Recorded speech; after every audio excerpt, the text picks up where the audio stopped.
Welcome to the deep dive. I am genuinely thrilled you're joining us today because we have a really, truly fascinating mission ahead of us. Yeah, it's a really good one today. We are going to be unpacking a specific source document. It's titled '06 The Rich Invent Money.pdf. And it's this compelling text that just dives headfirst into the psychology, the hidden mechanics, and frankly, the sheer audacity of wealth creation. Absolutely.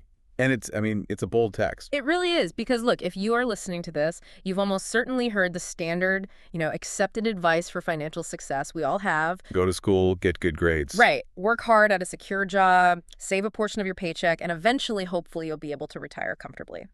But the core premise of the text we are looking at today challenges that narrative from the ground up. It really tears it down. It argues that in the real world, the fast-paced, unpredictable world outside the classroom, it is very rarely the strictly smart who get ahead. Whoa, it's the bold. Exactly. It's the people who are willing to look at the world differently, to see opportunities where others see roadblocks, and to literally invent money out of thin air. What's fascinating here is how the text immediately grounds that bold claim. Yeah. Like, it doesn't just hit you with theory right out of the gate to set the stage for how drastically different these mindsets can be.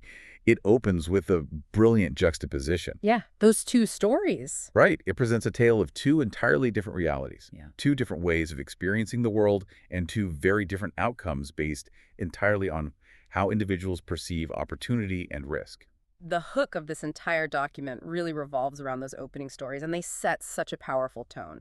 Let's look at the first one, which actually takes us back in time a bit. Fred, lay it out. So the author mentions taking a break from writing to watch a television program about the history of a young inventor named Alexander Graham Bell. Now, obviously, we all know Bell as the man who patented the telephone. He is an absolute titan of history. But what a lot of people don't know, or what we often forget when we look back, is the immense struggle he faced right after that patent was filed. The demand for this new invention, this unprecedented ability to transmit voice over wires, was incredibly strong, but Bell was experiencing massive growing pains. He was an inventor, not corporation. Exactly. He needed a bigger infrastructure, more capital, and a huge company backing him to actually bring this technology to the world on a massive scale. So he makes what is honestly a completely logical move for someone in his position at that time. He approaches the absolute corporate giant of his era, which was Western Union. Right. Bell goes to the president of Western Union, and at the time, Western Union was the undisputed titan of communication, completely dominating the world with the telegraph. And Bell makes what he thinks is a very reasonable, maybe even desperate offer. He was overwhelmed. He was. So he asked Western Union to buy his patent and his entire tiny company for a grand total of $100,000. He wants to walk away, hand over the future of voice communication for $100,000. And what does the president of Western Union do? He scoffs. He literally laughs in Bell's face, turns him down flat, and calls the asking price absolutely ridiculous. He thought $100,000 for a toy that carried voices was absurd. You know, if we connect this to the bigger picture, the sheer magnitude of that miscalculation is staggering. But it's also incredibly revealing about human psychology and paradigm blindness. How so? Well, the president of Western Union was looking at this new technology strictly through the lens of his existing, highly successful monopoly.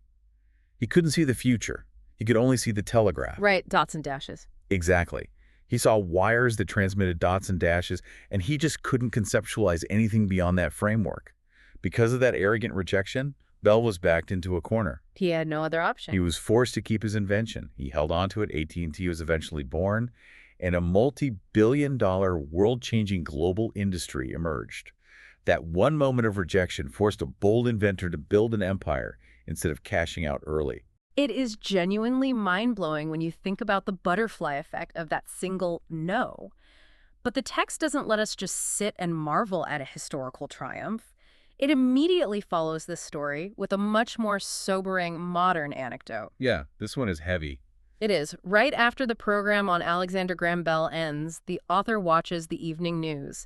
And the lead story is about another massive corporate downsizing at a local manufacturing company. The workers are furious. They are outside with signs complaining that the company ownership is being incredibly unfair. Which is a scene we've all seen on the news 100 times. Exactly. But the camera focuses on one specific individual in the crowd. He's a terminated manager, a guy about 45 years old. and he is standing at the plant gates with his wife and two small babies right there beside him. Just brutal. And he's literally pleading with the security guards to let him inside so he can talk to the owners. He's begging them to reconsider his termination because he just bought a house and he is absolutely terrified of losing it and failing his family. The camera just zooms in on his utter desperation for the whole world to see. It's a heartbreaking, visceral image. And the author uses it very deliberately to draw a sharp contrast for the reader. We have these two stories side by side. Right. On one hand, you have Alexander Graham Bell, a man who boldly invents the future, faces rejection from the entrenched establishment, and ends up creating unprecedented generational wealth. And on the other hand, You have a 45-year-old manager who has done everything society asked of him. He played by the rules, he climbed the corporate ladder, he bought the house to achieve the dream, and now he finds himself utterly dependent on the whims of a company that has just discarded him. He is left clinging to a worn-out life preserver, begging security guards for his financial life. it really hits hard. And that contrast is exactly why this deep dive matters so much for you listening right now. We're going to look at the underlying mechanics of why some people fall into that first category, the bold inventors of their own future, while so many others, despite their best intentions and incredibly hard work, end up in that second category. Why do smart, capable people find themselves paralyzed by fear and dependent on systems that, frankly, don't actually care about them? Okay, let's unpack this psychology because the perspective brought to this text is very unique. The document notes that the author has been teaching professionally since 1984. But his background isn't just in academia. No, he was a military pilot. Right, before teaching, he was a Marine Corps pilot who served a year in Vietnam. So he has observed human behavior in a wide variety of extreme environments. He's seen people in high-stakes academic settings, in the cutthroat business world, and in literal life-or-death combat situations. And from all of these diverse experiences, he makes a really profound observation about human nature. He asserts that every single person he has ever taught, and he includes himself in this assessment, has tremendous, almost limitless potential. We are all blessed with unique gifts. But there is one universal thing that holds every single one of us back. And it's not a lack of technical information. Right. It's not that we just haven't read enough books. It is, invariably, some degree of self-doubt and a crippling lack of self-confidence. This is a crucial distinction, especially for those of us who value education. In the traditional academic world, we are relentlessly taught that information is the ultimate currency. The underlying promise of school is that if you just memorize the right formulas, get the best grades, and earn the highest degrees, your future is secure. It's a linear equation. But this text shatters that illusion. It argues that once we step outside the structured environment of the classroom and into the chaotic real world, academic grades simply do not dictate the future. They really don't. The factors that actually determine outsized success are far less quantifiable and much harder to teach. The text lists them out.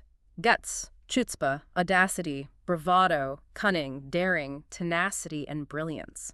Whatever label you prefer to put on it, this bold factor is what tips the scales in the real economy. I find his description of the human psyche here so vivid. He suggests that inside every single one of us, there are actually two distinct characters wrestling for control. Okay, who are they? Well, on one side, there is the brave, brilliant, daring genius who is fully capable of inventing the future and taking massive leaps. But right alongside that genius, sharing the exact same mind, there is the person who would get down on their knees and beg if they were scared enough. Having flown helicopters in a war zone, he mentions that he got to know both of those characters inside of himself intimately. And he makes a very empathetic point. One character isn't inherently evil and the other good. They are both just valid, deeply ingrained parts of the human survival experience. However, as a teacher observing thousands of students, he saw firsthand that excessive fear and self-doubt were the absolute greatest detractors of personal genius. He notes that it literally broke his heart to see students in his classes who clearly knew the right answers, who had the brilliant ideas, but who entirely lacked the courage to raise their hand or act on them in the real world. That disconnect, possessing the knowledge but fearing the action, is identified as the absolute root of financial stagnation.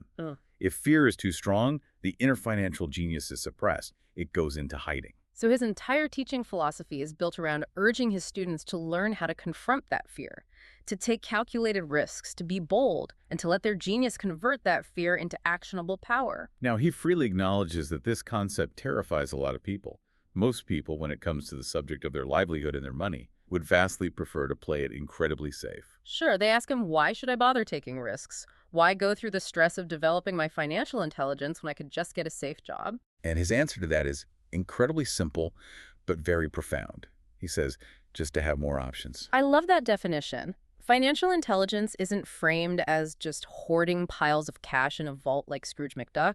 It's about actively expanding your menu of choices in life. It's the difference between having to take whatever job is offered to you versus choosing how you spend your time. And this concept of options ties directly into a massive societal and economic shift that the text highlights. Yes, if we step back and look at the macro perspective the document provides, we see a fascinating evolution of wealth throughout human history. 300 years ago, in the agrarian age, wealth was defined almost exclusively by land. If you own the land, you own the wealth. Exactly. It was tangible, it was fixed, it was physical. If someone wanted to take your wealth, they had to physically conquer your territory. Then society transitioned into the industrial age. Right. The definition of wealth shifted to factories, to production lines, to the massive industrialists who built the physical infrastructure of the modern world, the railroads, the steel mills. But today, we have transitioned again. We are firmly in the information age. And in the information age, the rules of the game have completely changed. Wealth is no longer just physical. Wealth is information. And the individual who possesses the most timely, relevant information owns the wealth. But here's the massive catch, and the text emphasizes this heavily. Information, unlike land or factories, flies around the globe at a literal speed of light. You can't contain the new wealth with physical borders or geographical boundaries the way you could in the past. The changes we are seeing right now and the technological changes looming just over the horizon are going to happen faster and be more dramatic than anything humanity has ever experienced. Because of this unprecedented breakneck speed, clinging to old ideas is no longer just a quaint personality quirk or a preference for nostalgia. It has become a massive financial liability. The text points out a harsh reality, a way of doing things, or a business model that was considered a brilliant, foolproof asset yesterday might be completely obsolete today. Yesterday is gone. But so many people are struggling, often working harder and harder for less and less return, simply because they refuse to let go of the past. They desperately want things to be the way they were. They resist change at every turn. When they get downsized or face financial ruin, they blame technology, or they blame the global economy, or they blame their boss. They entirely fail to realize that their own outdated ideas and their refusal to adapt might be the actual problem. It really makes you pause and reflect on your own life. It does. I want to ask you, listening, have you ever known the right move to make in your career or spotted a trend in your industry, but you lacked the courage to actually act on it? Or have you ever clung to a safe path, a job, a specific skill set, an old investment strategy that was actually slowly sinking just because it was familiar and comfortable? This entire first portion of the text is essentially a wake-up call. It's demanding that we recognize how our own fear and our reliance on outdated thinking are actively suppressing our financial potential. It is a profound psychological barrier. Breaking through years of conditioning isn't easy. And to help people dismantle this barrier, the author relies on a very unconventional teaching method, which introduces us to the next major concept in the source material. Right, utilizing the board game of life and the incredible power of instant feedback. Let's get into this, because this methodology gets really interesting. He mentions that since 1984, he has largely abandoned traditional classroom lectures. He admits he hated lectures as a student. He found them incredibly boring, his mind would constantly drift, and he retained very little. So instead, he teaches complex financial concepts using interactive games and simulations. He specifically discusses a board game he invented called Cash Flow. The entire purpose of this game is to teach people exactly how money flows in the real world, how an income statement directly interacts with a balance sheet, and ultimately how to get out of what he calls the rat race. For context, the premise of the game is relatively straightforward. Players start in the rat race, representing the daily grind of working a 9-to-5 job to pay bills. To win, a player must increase their passive income, which is cash flow generated from assets, not from their labor, until that passive income exceeds their monthly living expenses. Right. Once you achieve that crossover point, you are financially free, you escape the rat race, and you move on to the fast track. But what's truly important here isn't the cardboard or the dice, it's the psychological reaction the game provokes. The author explains the games are incredibly powerful educational tools because they act as instant, undeniable feedback systems. Mm. They don't just lecture you about rules, they dynamically reflect your own decision-making behavior right back at you. It's described as a personalized, custom-made lecture highlighting your own specific financial blind spots. And to really drive this point home, he shares a deeply revealing story about a woman who attended one of his educational game sessions. The setup for this is important. A friend had brought this woman along because she had recently gone through a terrible, emotionally draining divorce. She had been badly burned in the financial settlement, she was feeling lost, and she was desperately searching for some answers about how to rebuild her life. So she sits down at the table to play this board game, and in the very opening round, she draws what the game calls a doodad card. Now, a doodad in this simulation represents an unexpected consumer expense, a luxury, a toy, a vacation. In this specific instance, the card she draws says she just bought a boat. At first, her reaction is pure, conditioned consumer joy. She is thrilled. She says, "Oh, wonderful, I've got a boat." It's a fun, exciting hypothetical purchase. But then the mathematical reality of the game's mechanics sets in. Her friend, who has played before and understands the rules, leans over and tries to explain the accounting phase. She tells the woman that she now has to formally record this boat on her player financial statements. She has to adjust her income statement to reflect the new monthly loan payment, the maintenance, the docking fees, and she has to adjust her balance sheet to reflect the massive debt she just took on to buy the boat. And this is where the emotional shift happens. The woman gets incredibly frustrated. She complains loudly that she never liked math in school, and she is visibly annoyed that she has to do all this tedious accounting just to play a game. But as she struggles through the erasure and the pencil marks, the math finally clicks. She looks down at her newly updated numbers, and the realization hits her. This boat, which she was so initially happy about, is actually destroying her financial position in the game. It is eating her alive with debt and monthly obligations. Her cash flow has plummeted. And the game is unforgiving. To make matters worse, as the rounds progress, she draws a card saying she has been downsized from her job, stripping away her primary income. Then she draws another card saying she had a child, which instantly adds a massive permanent increase to her monthly expenses. Because she is bogged down by the debt of the boat and lacks any income-producing assets, the game becomes an absolute, inescapable nightmare for her. Her reaction to this simulated nightmare is incredibly telling about human defensiveness. After the class concludes, she is absolutely furious. She complains bitterly to her friend that she came to this seminar to learn about serious, sophisticated investing. She deeply resents having to spend hours playing what she calls a silly, childish game that just stressed her out. But her friend, trying to be helpful, gently suggests a different perspective. She asks the woman to pause and look within herself to consider if perhaps the game's brutal downward progression actually mirrored her real-life financial behaviors in any way. Oh man, and she did not like that suggestion at all. Not even a little bit. The text says she immediately demanded her money back for the seminar.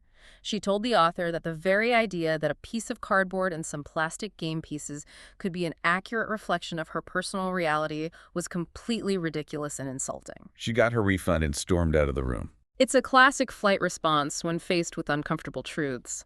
But the story has a fascinating epilogue. Sometime later, her friend calls the author with an update.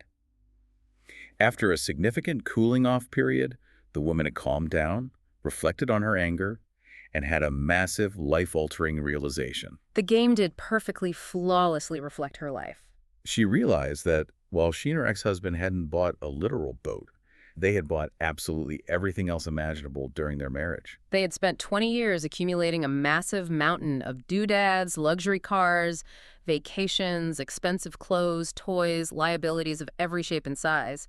But they had acquired virtually zero real income-producing assets. So when the divorce finally happened and the music stopped, there was practically nothing of actual value to split, only a pile of shared debt. The reflection the game provided was brutal, but it was incredibly accurate, and she went even deeper into her own psychology. She realized that her intense, disproportionate anger during the game, specifically her frustration at having to do the math on the income statement and balance sheet, stemmed from a deep, hidden sense of personal embarrassment. In her real life, she had always happily accepted the societal narrative that finances and investing were the man's job. She gladly handled the house, the decor, and the entertaining, and she willingly let her husband handle all the money and the accounting. Looking back with clear eyes, she realized he had likely been hiding money from her or mismanaging it entirely in the final years of their marriage. The board game didn't just teach her math, it forced her to confront her anger at herself for willingly staying ignorant about where her money was going. This is a perfect textbook example of what the author means when he says games are personalized lectures. The mechanics of the board game provided an undeniable objective mirror to her subjective reality. And the broader point the author is making is that life itself operates exactly the same way. The real world is constantly, relentlessly providing us with instant feedback about our financial choices if only we were willing to tune in, read the dashboard, and pay attention to it, rather than instantly getting defensive. The author actually shares a really funny, highly relatable example of this real-world feedback later in the text. Oh, the dry cleaner story. Yes, he talks about a day when he was getting dressed in the morning, and he loudly complained to his wife that the dry cleaners must have ruined his clothes because his pants had clearly shrunk in the wash. His wife didn't argue with him. She just gently smiled, walked over, and poked him right in the stomach. She was silently letting him know that the pants hadn't shrunk at all. He was the one who had expanded. That is instant, undeniable, physical feedback. It's a humorous anecdote, but the underlying psychological lesson is vital. When we receive feedback in life, whether it's our pants no longer fitting, a bank bluntly denying us a loan, or that cold feeling of panic when a surprise medical bill arrives, we are faced with a choice. We can choose the path of least resistance. Blame the dry cleaner, blame the greedy bank, blame the unfair economy. Or we can choose a harder path. Look objectively at our own behavior and our own numbers. The author notes that he has watched thousands of people play his cash flow game over the years, and the behavioral patterns are incredibly consistent. The people who manage to escape the rat race the quickest in the game are the ones who understand numbers and possess creative financial minds. They recognize that when a problem arises, like drawing a massive expense card, they can't just wish it away. They need to generate different financial options to solve the puzzle. Which brings us right back to that core foundational definition. Financial intelligence is simply having more options. And the direct opposite of that financial ignorance is being trapped with no options. The text shares another story to highlight this trap, regarding a friend of the author from high school. This story perfectly illustrates the danger of limiting your options in a changing world. Years ago, back in high school, this friend was the wealthiest kid in their class. His family had money, and he eventually secured a great, highly respected, secure job at the local sugar plantation. He was set for life according to the old rules. But eventually, the macroeconomy shifted. The plantation closed down, the company went under, and the secure job vanished. And this is exactly where the friend's lack of diverse options devastated him. In his mind, he only had one playbook. He had one single option to fall back on when things got tough, which was what the author calls the old option. Just work harder. But the world had fundamentally changed around him. He couldn't find an equivalent job in his area that recognized or compensated him for all his years of specific seniority at the plantation. Because he was technically overqualified for entry-level roles, but entirely lacked the specific new technical skills the modern market demanded, his salary potential plummeted. The text notes that today, this formerly wealthy friend is working 3 separate, exhausting jobs just to barely survive. He clung fiercely to the old idea of work hard for a safe paternalistic company. And in the information age, that outdated idea became his absolute biggest liability. It's a tragic story because it is so incredibly common. We see it in every industry that faces disruption, and it transitions us beautifully into the next major theme of the document. The illusion of money and the anatomy of how we interact with opportunity. Yes. The author writes that as young boys, he and his best friend Mike were constantly mentored by Mike's father, whom the author refers to as his rich dad. And this rich dad repeatedly taught them a concept that sounds almost crazy or at least deeply counterintuitive when you first hear it. He would tell these young boys over and over again, money is not real. The poor and middle class work for money, his rich dad would emphasize, but the rich make money. He taught them a fascinating psychological principle. The more real, the more tangible and scarce you believe money is, the harder you will toil your entire life trying to acquire it. But if you can truly internalize the idea that money is just an illusion, a construct, you'll grow richer much faster. Naturally, the boys asked the logical follow-up question. If money isn't real, what actually is it? And the rich dad gave a very simple, paradigm-shifting answer. It is what we agree it is. I really want to pause and think about that. Money is what we agree it is. Think about how incredibly true that is, especially in our modern, hyper-connected information age. The author points out that massive, staggering amounts of wealth are created instantaneously from absolutely nothing, just ideas, digital ink, and agreements. Look at the global financial markets. Millions, sometimes billions of dollars can be made or lost in a fraction of a second without a single physical dollar bill or ounce of gold ever changing hands. It used to be a hand signal in a chaotic trading pit in Chicago.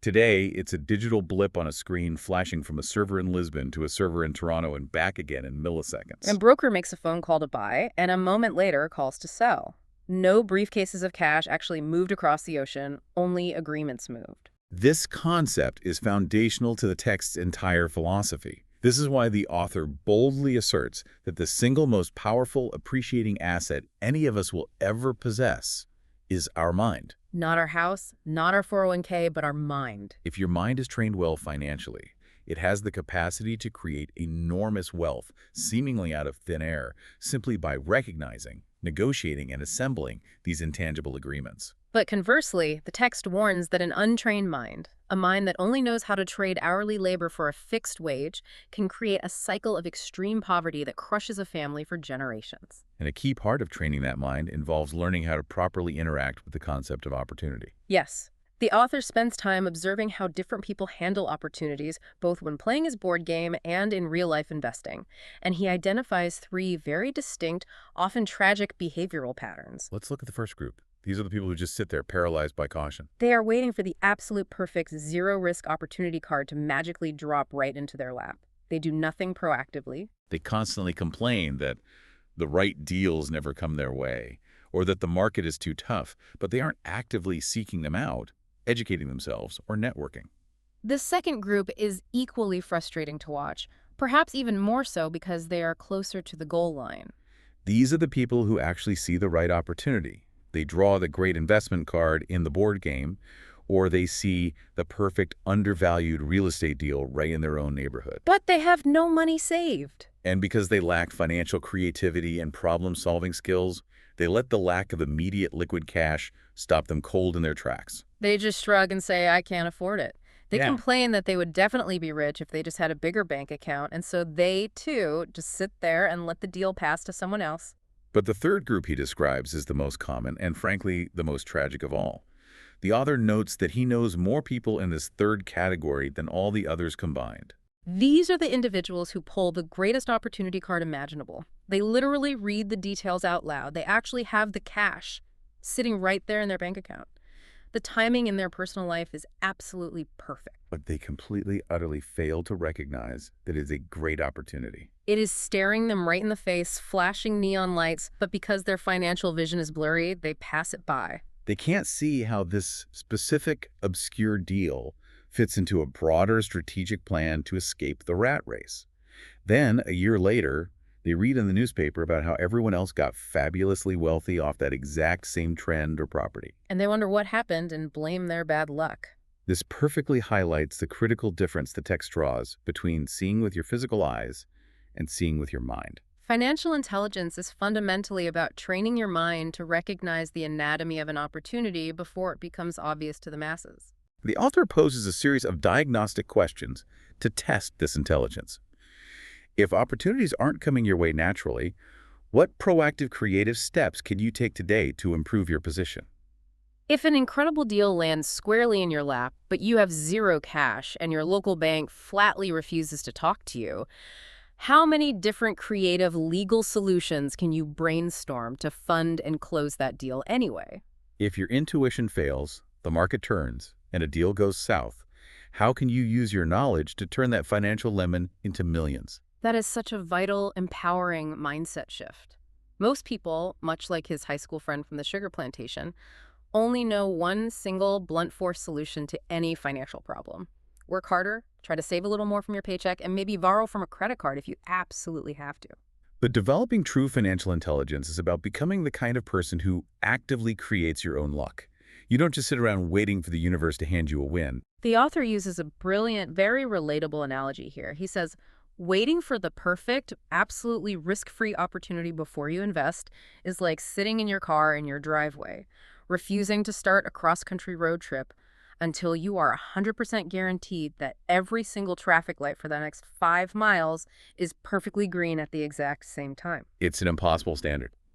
You will literally be sitting in your driveway forever while life passes you by. Exactly. You have to put the car in drive and deal with the intersections as they come. But, and this is a massive but in the text, to get your car out of the driveway safely, to actually start building wealth without crashing, immediately you need a solid foundation. You can't just be bold, audacious, and aggressive without technical competence. Otherwise, you're not investing. You're just gambling blindly. And this leads us directly into the architectural core of the document, where the author outlines what he explicitly calls the 4 pillars of financial intelligence. These are the 4 foundational, highly technical skills required to build, grow, and protect real wealth over a lifetime.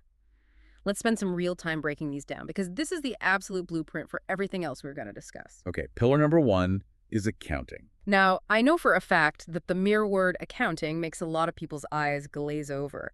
It sounds like endless spreadsheets and boredom. But the author defines it much more approachably as simply financial literacy. It is the fundamental ability to actually read and comprehend numbers. If you want to build a business, evaluate a stock, or understand a real estate investment, you have to be able to speak the language of money. You have to clearly mathematically know the difference between an asset that puts money into your pocket every month and a liability that quietly takes money out, just like the divorced woman with the boat card had to painfully learn. If we use an analogy, accounting is the dashboard of your car. If you don't know how to read the speedometer, the fuel gauge, or the check engine light, you're going to crash no matter how bold a driver you are. Without accounting, you are flying completely blind in the financial world. Okay, pillar number 2 is investing. The text defines investing as the science of money-making money. This is the critical shift in the quadrant from working physically for your money to deploying your capital like employees to work tirelessly for you. It involves understanding different asset classes, stocks, bonds, real estate, commodities, as well as the specific strategies and mechanics required to generate a reliable return on that deployed capital. If accounting is the dashboard, investing is the engine you are building. I like that. Okay, pillar number 3 is understanding markets. This is defined as the science of supply and demand. It's about human behavior on a macro scale. The author provides some great historical context to illustrate this. He brings up Alexander Graham Bell again, who saw a massive untapped market demand for rapid communication and supplied the telephone to fill it. He mentions Bill Gates, who recognized the explosive market demand for personal computing software before most people even owned a computer, and supplied MS-DOS and Windows. Understanding markets means knowing what people desperately want or knowing when the masses are acting out of irrational fear. For example, the author mentions his own strategy of aggressively buying real estate when the market crashes. He's buying heavily precisely because everyone else is terrified and desperately selling. He understands the emotional, psychological, and economic cycles that drive market prices. He's reading the weather. Exactly. He's reading the terrain and the weather. And the final foundational pillar, number 4, is the law. This is the thorough awareness of accounting regulations, corporate law, and state and federal rules. Now, there's a vital caveat here. The author explicitly states that he recommends playing strictly and ethically by the rules. This isn't about finding shady, illegal loopholes. But you have to know what the rules actually are to play the game effectively. Understanding the law allows you to build a fortress around your wealth. It allows you to protect your assets from frivolous lawsuits, structure your investments with maximum efficiency, and legally minimize your tax burden through mechanisms like private corporations or tax-deferred exchanges, which we will get into later. So why does the text argue that these 4 specific pillars are so incredibly crucial? The author contends that it is the synergistic combination of these 4 skills, accounting, investing, markets, and law, that forms both a protective shield and a generative foundation. Whether you are buying small single-family rental homes, massive 30-unit apartment buildings, small-cap stocks, municipal bonds, or even flipping vintage baseball cards, this specific 4-pillar foundation is what separates a calculated, intelligent investor from someone who is just throwing money at a wall and hoping it sticks. And the absence of these four pillars is exactly the reason why the vast majority of people are absolutely terrified of investing. Without this technical foundation to rely on, the entire world of finance seems incredibly dangerous, opaque, and unpredictable. Because the average person lacks the skills to independently evaluate a deal's risk, they are forced by default to rely on what the author calls secure or sanitized investments. These are the standard, prepackaged, off-the-shelf products heavily recommended by traditional commission-based financial planners. But the massive problem with these sanitized investments is that they are structurally engineered to be so intentionally safe, so completely insulated from volatility, that the financial gains are absolutely minimal. They might protect you from losing your initial principal, but they are mathematically designed in a way that will never, ever make you truly wealthy. They just slowly pace inflation if you're lucky. This concept of moving away from sanitized investments is the perfect bridge into what is honestly the absolute masterclass section of this entire document. This is where the author stops dealing in theory. He takes all the concepts we've discussed so far, the boldness, the idea that money is just an agreement, the necessity of the four pillars, and he shows us exactly mathematically how to invent money out of thin air in the real world. He walks the reader step by step through a very specific real estate transaction that he personally executed in Phoenix, Arizona. Let's really set the context for this specific deal, because understanding the market conditions, pillar number 3, is crucial to why this worked. The time period is the early 1990s, and the local economy in Phoenix is absolutely horrible. Major employers are downsizing, people are losing their jobs in droves, the local real estate market has completely crashed, and there is a pervasive, heavy sense of doom and gloom across the city. Right. It's a bleak environment. And the author mentions he is watching TV, and a standard financial planner comes on the screen giving the traditional sanitized advice to the terrified masses. The planner says, things are bad right now, so you need to be cautious and save your money. Put $100 away into a safe account every single month, and in 40 years, through the magic of compound interest, you will be a millionaire. Now, the author is fair. He acknowledges that saving money is a sound, relatively safe idea. It's certainly better than spending it on doodads. It's the default option most people choose. But he argues vehemently that this specific advice, especially during a market crash, actually blinds people to what is really going on. It causes them to put their head in the sand, focus entirely on securely burying their $100 a month, and completely mismajor, once in a decade, life-changing wealth opportunities that are lying right in the open. So while everyone else in Phoenix was panicking, listening to the TV, and hoarding their pennies, the author and his wife, Kim, looked at the exact same terrible economy and saw the perfect, ideal market condition for aggressive investing. Because terrified people were desperately trying to give their properties away just to escape the mortgages, the author was actively hunting. He was not saving. He was deploying his knowledge. So here is the specific tactical action he took. Standard, decent houses in Phoenix that were formerly valued and selling for $100,000 had dropped significantly in value. They were sitting stagnant on the traditional real estate market for $75,000 with no buyers in sight. But the author didn't just go to a standard retail real estate agent to buy a $75,000 house. He used his deeper knowledge of the market and the legal system, pillars 3 and 4. He went shopping upstream. He started visiting bankruptcy attorneys' offices and hanging around the local courthouse steps. And in those highly distressed, specialized legal environments, he found those exact same caliber of houses objectively worth $75,000 being legally liquidated by courts for $20,000 or less just to clear the books. Now we get into the pure mechanics and the math of the deal, which is where the true creative financial intelligence really shines. He finds a solid house available for $20,000. But remember, the second group of people we talked about earlier, the ones who find a great deal but have no cash, so they give up. The author admits he was actually short on liquid cash at this specific moment because his capital was already tied up in other investments. But he didn't let a lack of cash stop him. He didn't go to a traditional bank because banks were terrified and not lending in that economy. Instead, he went to a personal friend and negotiated a private agreement. He borrowed $2,000 for just 90 days, explicitly agreeing to pay the friend an exceptionally high return of $200 in interest for that very short-term loan. Wait, let me make sure I'm following the sequence here. He takes that $2,000 borrowed cash, goes back to the attorney handling the bankruptcy, and hands over a cashier's check as a down payment. This legally ties up the property. He now controls the rights to a $20,000 house, even though the legal paperwork is still being processed. And while that paperwork is grinding through the system, he doesn't wait. He immediately takes action. He runs a simple advertisement in the local Phoenix newspaper. But he doesn't list the house for its full, traditional market value of $75,000. He lists it for a discounted $60,000. And he includes 3 magic words in the ad: no money down. And you have to understand the psychology of the market at that moment.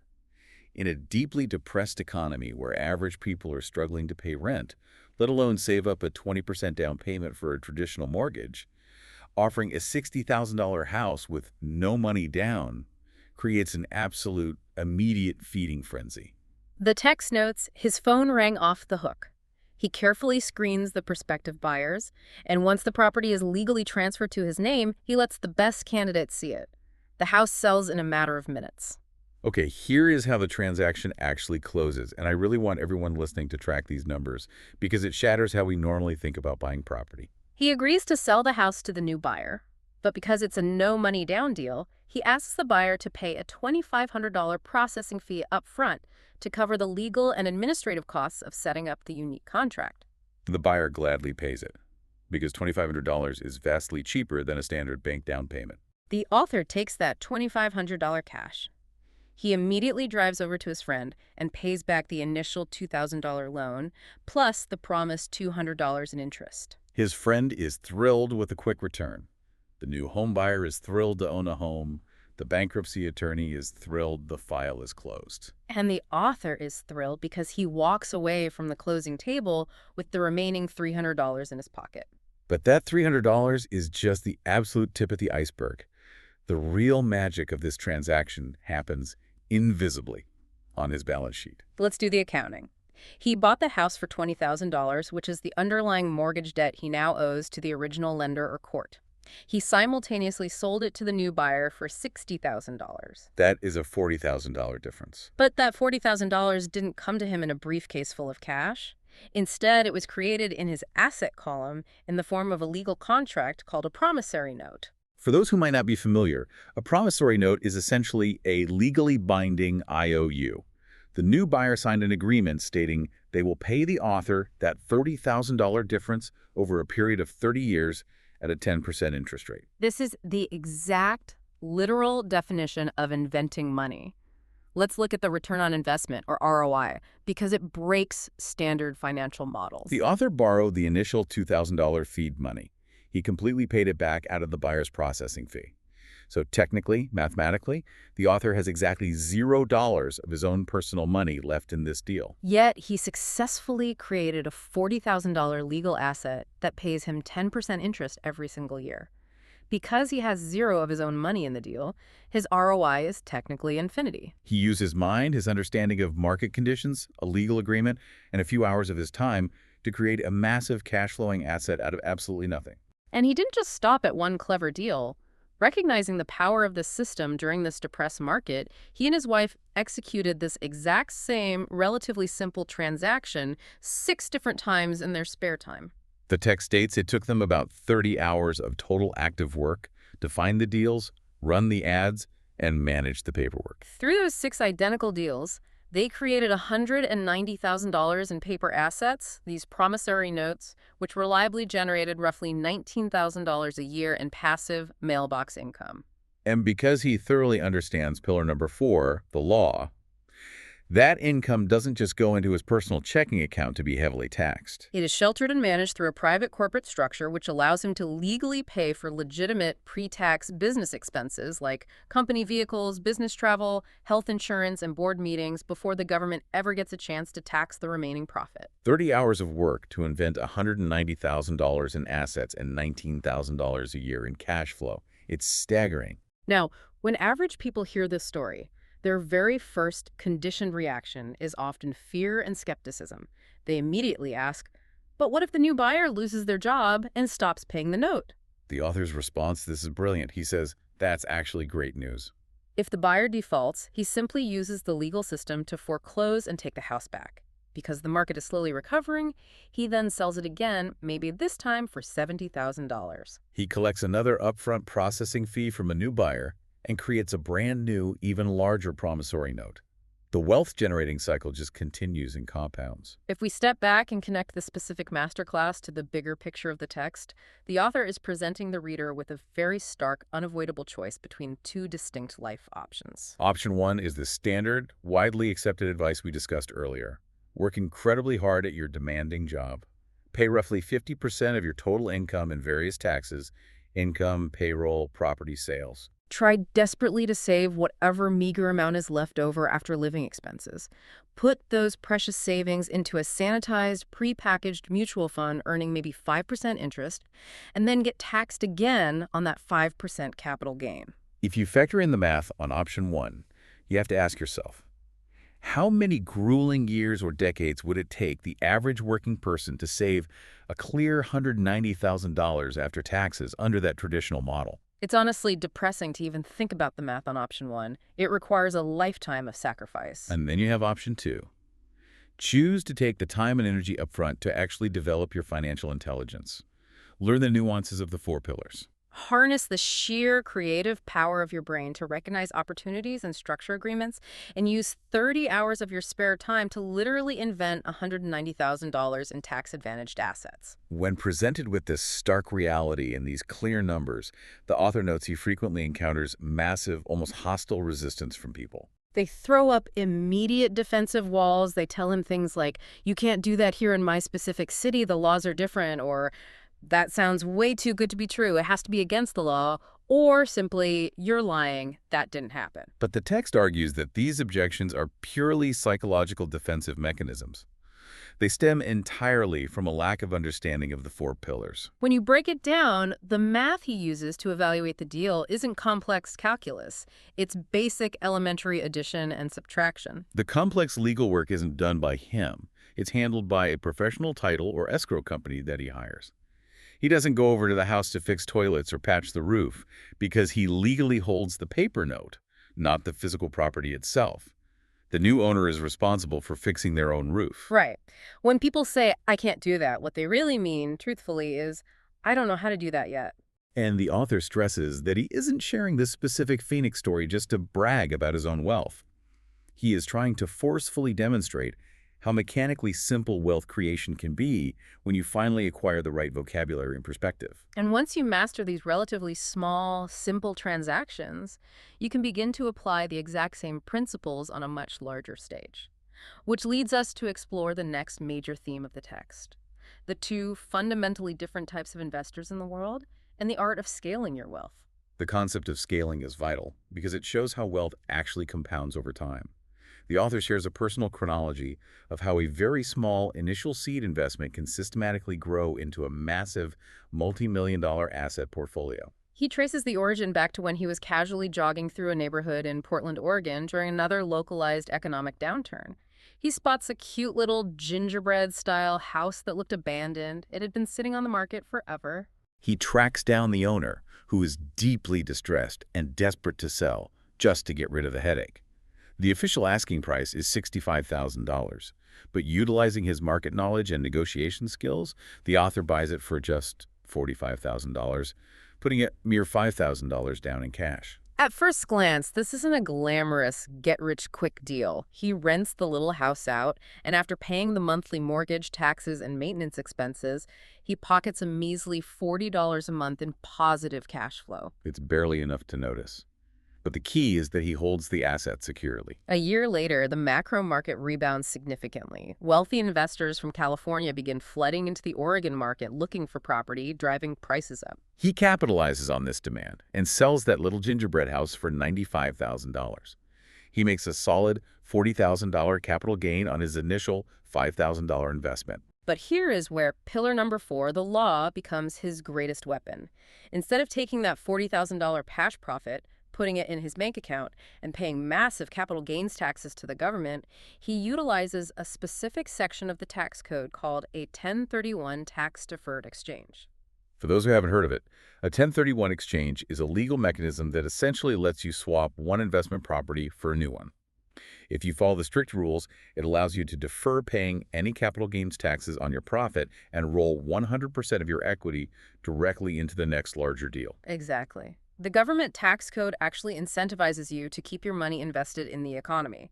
So he rolls that entirely tax-free $40,000 gain into purchasing a much larger asset, a 12-unit apartment building located near a booming Intel plant. He buys that 12-unit building for $300,000 from out-of-state owners who were disconnected and didn't fully understand the true appreciating value of the local market. He actively manages and holds that property for 2 years. The area continues to boom, the property value skyrockets, and he sells it for $495,000. He utilizes the 1031 exchange process once again, takes those much larger compounded gains, and moves markets entirely, buying a 30-unit apartment building down in Phoenix for $875,000. The monthly cash flow generated from those 30 rented units now provides him with over $5,000 a month in passive, reliable income. And the story concludes a few years after that. As the Arizona market eventually enters its own massive boom cycle, a large institutional investor approaches him and offers him $1.2 million cash for that exact same 30-unit property. That progression is astounding. From a $5,000 initial down payment on a little neglected gingerbread house, all the way to a $1.2 million asset, generating massive monthly cash flow. That is the undeniable mathematical power of scaling and utilizing the tax code. But the author makes a very clear, critical distinction here in the text. He says that if anyone can theoretically learn to do these deals, what actually separates the person making a few $100 from the person making millions? He suggests it all comes down to which of two distinct types of investors you choose to become. He categorizes the investing world into two camps. Type 1 is by far the most common. This is the individual who buys a packaged investment. They decide they want to invest, so they call up a retail outlet, a stockbroker, a real estate agency, a certified financial planner, and they simply buy a pre-made sanitized product right off the shelf. It could be a standard mutual fund, a real estate investment trust, which is basically a mutual fund that holds real estate, often called a REIT, or a standard balanced stock and bond portfolio. The author uses a great analogy here. He compares this type 1 behavior to going to a big box electronics store and buying a computer fully assembled, sealed in a box. You plug it in and it works. It is clean, it is simple, and it requires very little specialized knowledge about how the internal microchips actually function. But then you have the type 2 investor, and this is where the real wealth resides. The type 2 investor absolutely does not buy off the shelf. They actively create investments. They assemble complex deals in the exact same way a passionate tech enthusiast buys individual components, the raw microchips, the hard drives, the cooling systems, the motherboards, to custom build a high-powered, highly specialized computer from scratch. The author humbly admits he doesn't know the first thing about building actual physical computers, but he knows exactly how to put the disparate, raw pieces of financial opportunities together to build a wealth engine. And the text explicitly states that if you want to achieve the truly huge financial wins in life and accept the responsibility that comes with them, you have to transition from a Type 1 consumer to a Type 2 creator. To successfully become that Type 2 creator, the document outlines 3 specific, highly specialized skills that you absolutely must master. The first core skill is the ability to find an opportunity that everyone else has entirely missed. You have to train yourself to see with your mind what the masses are missing with their physical eyes. He provides a fantastic, very tangible example of this skill in action. A friend of his bought a severely run-down, frankly spooky-looking old house in a decent neighborhood. Everyone else in the area, all the neighbors and casual investors, thought the guy was absolutely crazy for spending money on this decaying eyesore. They only saw the rotting wood. But what his friends saw, because he utilized pillar number 4 and went down to the title company to actually research the legal zoning and property lines, was that the deed to the spooky house came bundled with 4 extra, completely empty, buildable lots of land hidden behind it. His friend bought the spooky house package, immediately hired a crew to tear the ugly house down, and then sold all 5 newly cleared prime empty lots to a local home developer for 3 times what he originally paid for the entire package. He made a clear $75,000 profit for about 2 months of part-time administrative work, simply because his educated mind saw 5 valuable, buildable lots where everyone else's uneducated eyes only saw an ugly house. That is the essence of creating value. The second critical skill required of a Type 2 investor is the ability to raise money without using a traditional bank. The average Type 1 person hits an absolute brick wall the moment a bank loan officer says no, or the moment they look at their own personal checking account and see insufficient funds. A Type 2 investor, however, views a lack of personal cash as a minor, entirely solvable puzzle, not an absolute barrier. This next story from the text completely blew my mind and required me to really pause and think about the mechanics. Let me walk you through it and verify I have this right. Go for it. The author tells a story about identifying a massive 84-unit apartment building available for $1.2 million. Based on his market knowledge, he knew the asking price was deeply undervalued and the building was actually worth closer to $2 million. He wants it. So he drafts and signs a formal written legal contract with the seller to buy the building for $1.2 million. But here's the catch. He doesn't personally have $1.2 million in cash, and he doesn't even bother going to a bank to ask for a loan. Instead, he finds a wealthy, private investor who is looking for a good return. The author pitches the deal and successfully raises a $100,000 cash deposit from this private investor. He hands that $100,000 deposit to the seller.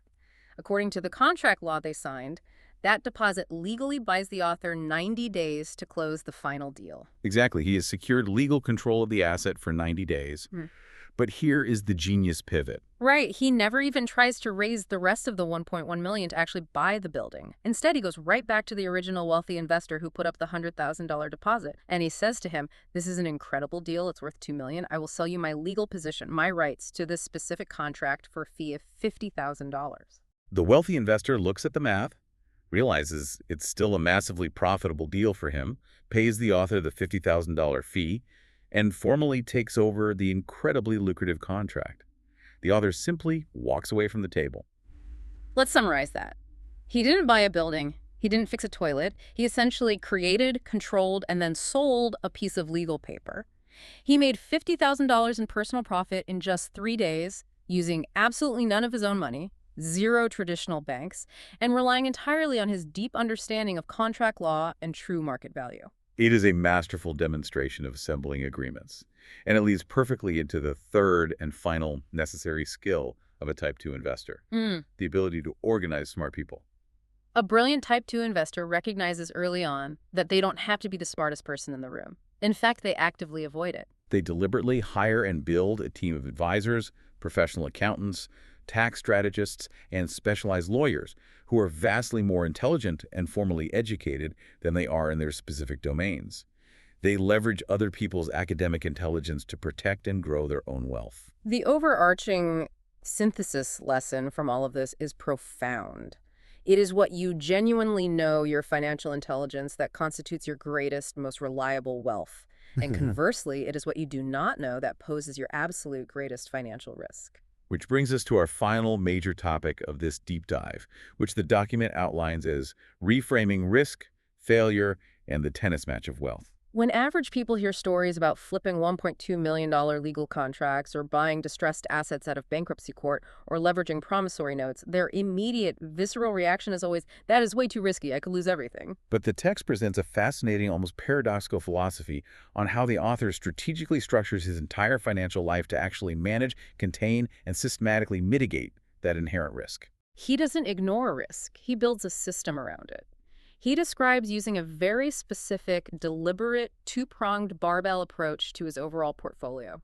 First, he focuses intensely on building an extremely stable, slow-moving, unglamorous foundation. And for him, that bedrock foundation is residential real estate. He loves real estate because, when purchased correctly and managed properly using the 4 pillars, it provides steady, reliable monthly cash flow. The renters pay down the debt while providing a monthly surplus. This cash-flowing real estate is the solid defensive bedrock that ensures he can always pay his living expenses no matter what happens in the broader economy. But because he has that secure bedrock entirely subsidizing his daily life, his mind is freed from the panic of survival. And that freedom allows him to take incredibly high, aggressive risks with a smaller, dedicated portion of his excess capital. Specifically, the text mentions he uses highly speculative small-cap stocks for fast, explosive growth. He talks about finding a private, relatively unknown company and buying 100,000 shares for just 25 cents a share right before they are scheduled to go public in an IPO. That's a total initial investment of $25,000. He acknowledges it's a massive risk. But 6 months later, the company goes public, the market loves it, the stock hits $2 and then climbs rapidly to $20 a share. He states he has literally experienced years where a single $25,000 highly speculative bet turns into over $1 million in less than 12 months. Now, he is exceptionally careful to include a major warning here. He states explicitly that he does not recommend the average untrained person go out and start buying penny stocks or pre-IPO shares. Because for a Type 1 investor without the four pillars, that is nothing more than pure, unadulterated gambling. His philosophy on defining risk is crystal clear and worth quoting. It's not gambling if you know what you're doing. It is gambling if you're just blindly throwing money into a deal and praying it works out. The extreme, boring safety of his real estate cash flow subsidizes his emotional and financial ability to take extreme risks in the stock market. Furthermore, his deep, rigorous financial intelligence, his ability to read the company's accounting, understand its market position, and review its legal structure mathematically lowers the actual underlying risk of those supposedly risky stock plays. So, synthesizing all of this, what does this actually mean for us, the listeners, as we try to navigate our own financial lives? It means we have to consciously, deliberately unlearn the way we were heavily conditioned to view mistakes from a very young age. The author points out a massive, fundamental, almost tragic flaw in the traditional school system that cripples us in adulthood. School relentlessly teaches us that mistakes are inherently bad. It teaches us that failure is shameful, and it actively, structurally punishes us with bad grades for getting the wrong answer on a test. But if you look at biology and human psychology, humans are literally designed to learn entirely through a process of physical trial and error. We learn how to walk by standing up, losing our balance, and falling down over and over again. We learn to ride a bicycle by falling off, scraping our knees, and adjusting our balance for the next attempt. It's an incredibly powerful analogy. If we, as toddlers, were paralyzed by the same intense fear of falling down and making a mistake that we have as adults regarding money, not a single one of us would ever learn to walk. We would just sit safely on the floor forever. Yet, as supposedly mature adults, when it comes to the subject of investing and building wealth, the vast majority of people allow the terror of making a mistake, of losing money and looking foolish, to keep them completely, permanently paralyzed. The author states the reality plainly. Losers are terrified of losing. True winners are not. Failure is not the opposite of success. Failure is a mandatory, unavoidable part of the process of success. People who design their lives to completely avoid failure are simultaneously, inevitably, avoiding success. I absolutely love the final analogy he uses to close out his thoughts on risk and failure.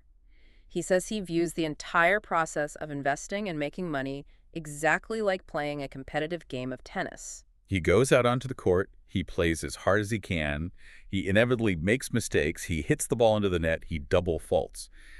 But he doesn't quit. He analyzes the specific mistake, he corrects his swing mechanics, he plays more, he makes new different mistakes, he corrects again, and slowly, over time, he gets better. And if he ultimately loses the match, he doesn't cry, he doesn't claim the court was rigged, and he doesn't blame his tennis racket. He walks right up to the net, shakes his opponent's hand, smiles genuinely, and says, "Great game, I'll see you next Saturday." He completely destigmatizes the loss. It's just a game. The money lost on a bad deal is just the tuition paid to the University of Real Life. The scars on your knees are just undeniable proof that you're actually in the arena, learning how to ride the bicycle of wealth while everyone else is just safely watching from the sidelines. It is a brilliant, profoundly liberating mindset. It systematically removes the heavy existential dread and shame from investing and replaces it with a spirit of curiosity, resilience, and continuous learning. It frames wealth creation not as a life or death struggle, but as an endless, fascinating puzzle to be solved. This has been such an incredible, dense, and rewarding journey through this text.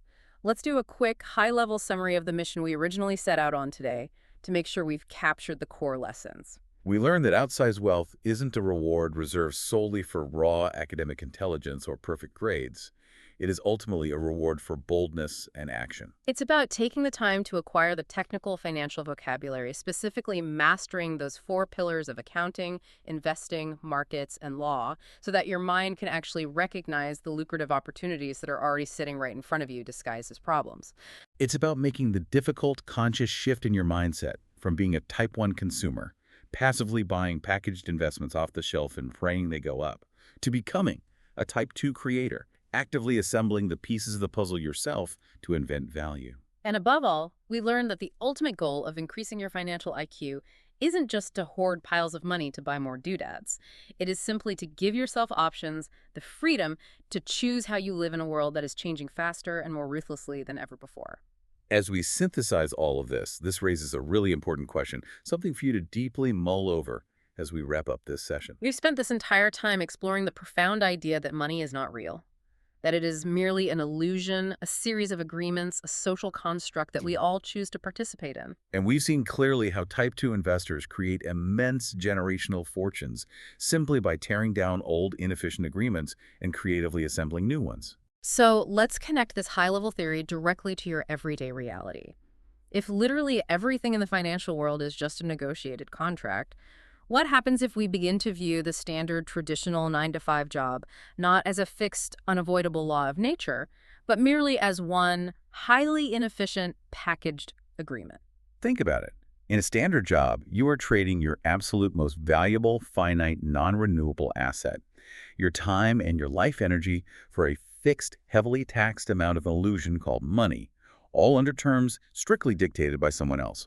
If everything is negotiable, if everything is just an agreement waiting to be restructured, what specific part of your daily financial life are you currently accepting off the shelf without question? What deeply ingrained habits, what career paths, or what self-imposed financial limitations are you treating as permanent laws of physics when in reality they are just flimsy contracts you could actually tear down, renegotiate, and completely reinvent starting tomorrow? That is a truly powerful perspective-shifting thought to leave on. Everything is a negotiable agreement if you have the intelligence to understand it and the boldness to actually ask for it. Thank you so much for joining us on this deep dive. I strongly encourage you to step out into the world this week and look at your surroundings with your mind, not just your eyes.